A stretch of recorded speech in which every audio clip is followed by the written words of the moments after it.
Salut les gars, j'espère que vous allez très bien.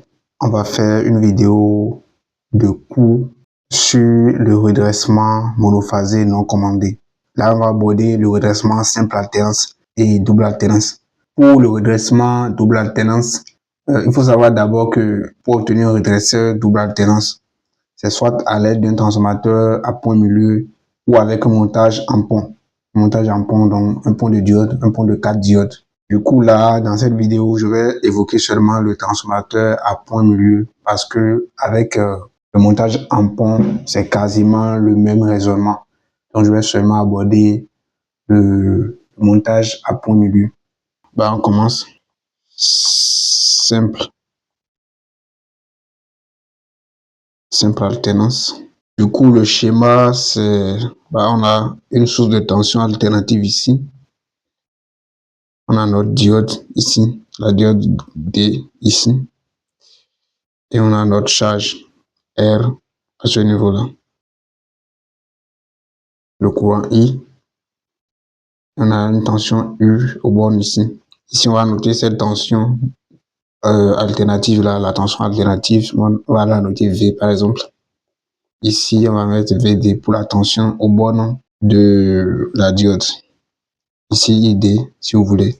Mais comme on a un montage en série, le courant ID serait pareil que le courant I. Ça serait la même chose. Et là, vous allez constater que j'utilise des notations minuscules pour tout ce qui est grandeur électrique, tension, courant, tout simplement parce qu'on est en courant alternatif.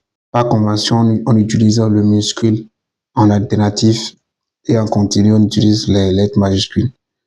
Donc, d'abord, je fais un petit brief de ce qu'est un redresseur. Un redresseur, d'abord, avant tout, c'est quelque chose comme ça. Vous avez le courant alternatif ici et le courant continu ici. Donc, on envoie en principe du courant alternatif et on attend en sortie du courant continu. Donc, c'était juste une petite parenthèse. Et là, la tension ici, elle a une tension alternative sinusoïdale, la tension V. Du coup, si je vais faire un graphique rapidement, on a la tension alternative ici, comme ça par exemple. Ici, on a V par exemple, et on a le temps ici. Donc, c'est en fonction du temps. Hein. Une tension alternative, elle varie au cours du temps, vous le savez. On a la période sur 2 ici. Donc, je vais mettre grand T sur 2.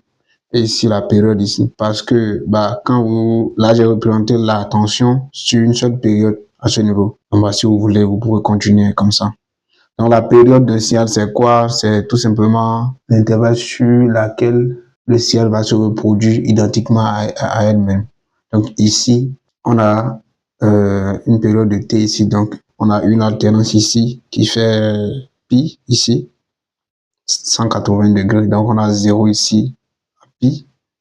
Et ici, on a 360, donc ça fait 2 pi. Comme ça, en termes d'angle, à ce niveau. Et cette tension-là, elle est donnée par, vous connaissez son expression, la valeur instantanée d'une tension sinusoïdale. C'est V masse, la valeur maximale de la tension, fois sinus de oméga t. On peut ajouter phi parfois, mais ici, on a une seule tension. On suppose qu'elle n'est pas déphasée, donc on considère que le phi est égal à 0. Ça ne va pas nous servir à grand chose ici. Et le oméga est égal à 2pi f. 2pi f fois la fréquence. Donc, dans l'exercice, on peut vous demander de calculer la pulsation du signal. Par exemple, quand on vous demande la pulsation, sûrement vous allez déjà donner une fréquence, souvent 50 Hz, parfois 60 Hz. Ça dépend du réseau. Donc, vous faites 2pi fois f qui est en Hz et vous trouvez ça. Et elle est en radians par seconde. Hein. La pulsation oméga est en radians par seconde. Donc là, on va partir sur une analyse du fonctionnement du montage simple alternance. Donc, analyse du fonctionnement. Donc, qu'est-ce qu'on va constater ici? Pour la tension, on a des alternances positives. On a des alternances positives ici, des alternances négatives pour la tension sinusoïdale. Et on a une diode D ici. Comment la diode à jonction fonctionne? Quand la tension au borne de la diode elle est positive, la diode est passante. C'est-à-dire, on a l'anode ici, on a la cathode ici. quand la tension de l'anode est supérieure à celle de la cathode, la diode est passante. Ce qui veut dire que quand on a VD supérieur à 0, la diode est passante.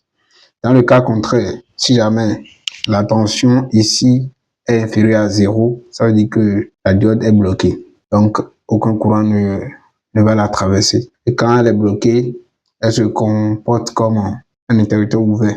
Quand elle est passante, elle se comporte comme un fil conducteur tout court. Donc, en analyse de fonctionnement, on prend d'abord l'alternance positive. Alternance positive. Donc, là, c'est dans ce cas, là où on a V supérieur à 0. Qu'est-ce qui va se passer ici? On a dit qu'en alternance positive, on constate que le V ici, elle est positive au niveau de cette alternance-là. Donc, on a la diode qui est passante. Du coup,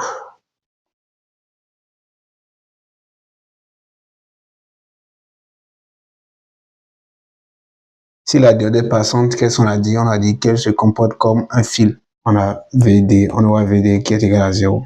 Si on fait une petite analyse par loi des mailles ici, dans le montage évidemment, qu'est-ce qu'on a? On a VD, on a V, excusez-moi, moins VD moins U qui va donner 0. Avec VD égale à 0, on aura V est égal à U. U c'est égal à quoi? U c'est égal à RI. Du coup, on peut tirer I rapidement ici. I ça va être égal à quoi? U sur R, loi d'Ohm. Donc si on va essayer de représenter cette tension-là, la tension U, la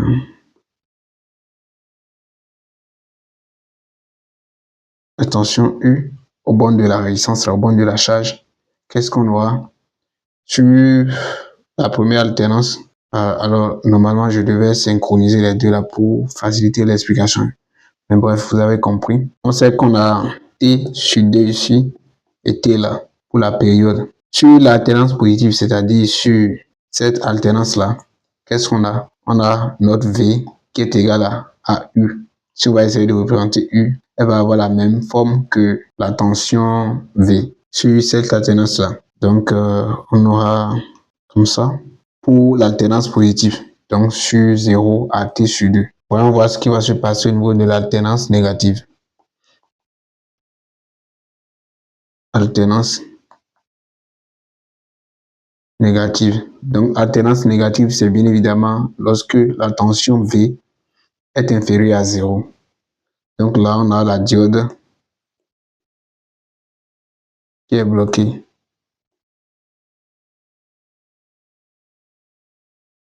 Donc, VD est différent de 0. Ça, c'est logique, hein, parce qu'on a dit que la diode se comporte comme un interrupteur ouvert lorsqu'elle est bloquée. Du coup, il existe bel et bien une tension ici, entre les deux là. Et on va faire l'analyse. Maintenant, si VD est différent de 0, on aura un trou ici. Donc, on aura une coupure ici. Ce qui veut dire que le courant qui est ici va donner 0. Si le courant qui est ici donne 0, ce courant aussi va donner 0. Il n'y aura pas de courant dans la charge puisque si on coupe le fil qui est ici, il n'y aura aucun courant qui va passer dans la résistance en fait. Donc I va être égal à 0. Donc tout ça implique que I est égal à 0. Si I est égal à 0, ça implique quoi? U est égal à 0 également. Parce que I et U sont évidemment liés par la loi d'Ohm. Donc qu'est-ce qu'on aura pour la loi des mailles ici? On sait que la loi des mailles nous donne VD et V moins VD moins U est égal à 0. Du coup, si on sait que ça est égal à 0 et ça est différent de 0, ça veut dire que V est égal à VD au niveau de l'alternance négative. Donc ici, si on en revient à notre U ici, au niveau de l'alternance négative, notre U va être égal à 0 comme on a étudié tout à l'heure. Donc on aura comme quelque chose comme ça. Et donc si on repart sur notre alternance ici, on va voir la tension qui va être comme ça, et ainsi de suite. Donc pendant l'alternance positive, la tension au bord de la charge recopie exactement la tension de l'entrée. Pendant l'alternance négative, elle est nulle. Valeur moyenne et efficace de la tension U. Du coup, par définition, la valeur moyenne, c'est comme ça. U moi est égal à 1 sur la période intégrale de 0 à t de la valeur instantanée de la tension fois dt. Du coup, là, la période de notre signal ici, c'est quoi? De notre signal U. Sur quel intervalle le signal se répète de manière identique? On a ici comme ça, comme ça. Quand on passe sur une autre intervalle dans le temps, on a encore ça, ainsi de suite. Donc, si on continue, on aura ça, comme ça, comme ça, comme ça. Donc, la période ici, c'est d'ici jusqu'à ici.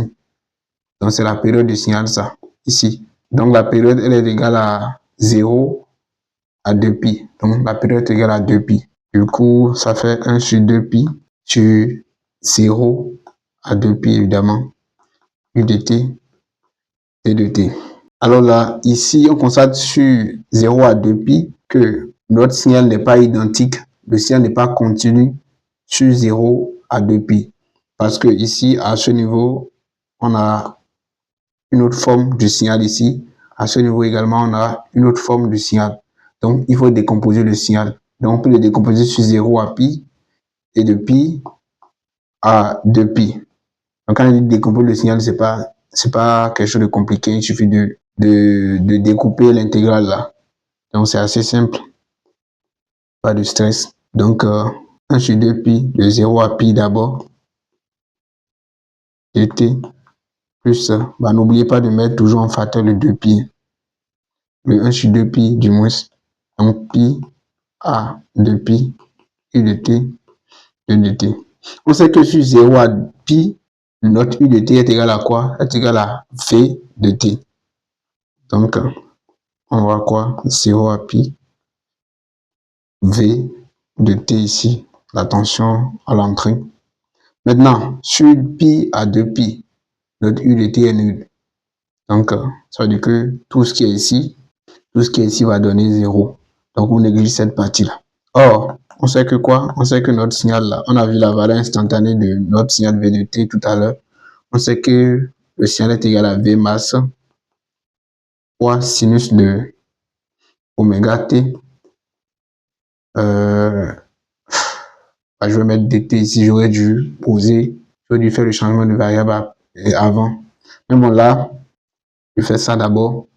Et on pose ici, on va poser oméga t est égal à θ ici pour nous faciliter les manipulations au niveau des calculs.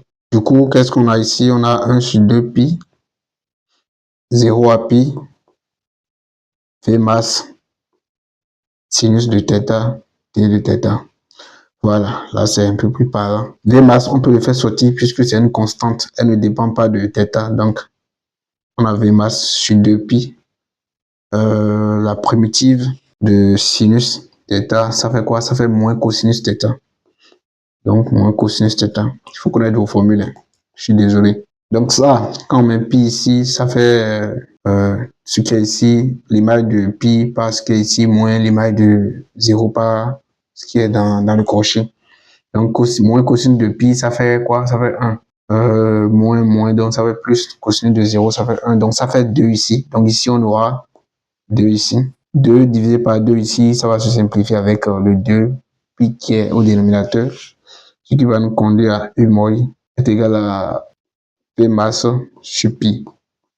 J'espère que je ne me suis pas trompé dans les calculs, mais bon, je pense que c'est bien ça. Parce que j'ai fait ces calculs-là il y a longtemps. Bon, là maintenant, on passe sur la valeur efficace de la tension. Alors, c'est le même principe. Par définition, la formule qui nous permet de déterminer la valeur efficace de la tension ou bien d'un signal tout court, c'est comme ça. Le signal, la valeur efficace du signal au carré qui est égal à 1 sur la période de 0 à t fois le signal elle-même au carré dt évidemment. Donc ici, on ne va pas s'éterniser, on connaît déjà notre t ici pour notre signal. Du coup, on a 2pi ici, 0 à pi, parce que on sait que sur pi à 2pi, notre signal est nul. Notre u de t serait nul. Donc, on peut aller directement avec 0 à pi. Et on sait que sur 0 à pi, le signal U est égal au signal V. V qui est égal à V masse sinus θ ou bien sinus oméga t si vous voulez. Donc au carré, ça va nous faire quoi? Ça va nous faire V masse au carré sinus carré de θ dθ. C'est sûr que les gens commencent pas à se perdre. Et petite transformation ici, sinus θ au carré, sinus carré de θ, excusez-moi, est égal à quoi? Ça, c'est les formules trigonométriques. Je ne vais pas démontrer ici.